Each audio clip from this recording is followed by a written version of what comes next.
से बुद्धि प्रदान करते हैं तो उसको बोध हो जाता है कि मैं कहां से आया हूं, किसने मुझे भेजा है। उस जीव को सब कुछ याद आ जाता है।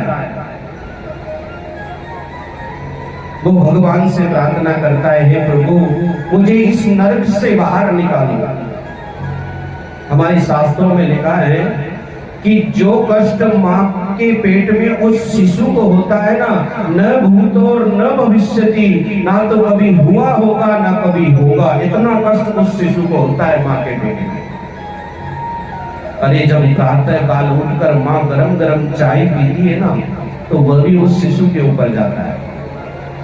कभी कभी मिर्ची तेज खा लेती है, कभी कभी ज्यादा ठंडा पी लेती है।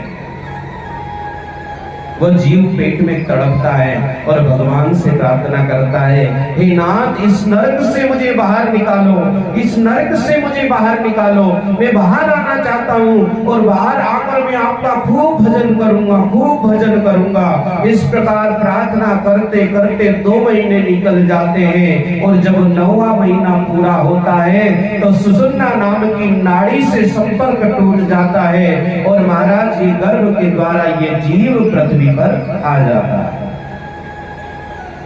पर जीव जीव वही माया लपटा दी।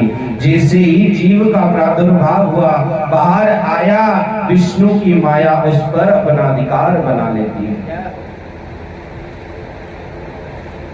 जैसे ही जीव बाहर आया, विष्णु की माया असर करने लग जाती है और जैसे असर करती है तो जीव धीरे धीरे बड़ा होता है। जो भगवान से वादा किया था कि प्रभु मैं आपका बड़ा होकर खूब भजन करूंगा, वो धीरे धीरे कभी मामा बोलता, कभी पापा बोलता, कभी दादा बोलता, कभी दादी बोलता, कभी मम्मी बोलता, कभी पापा बोलता।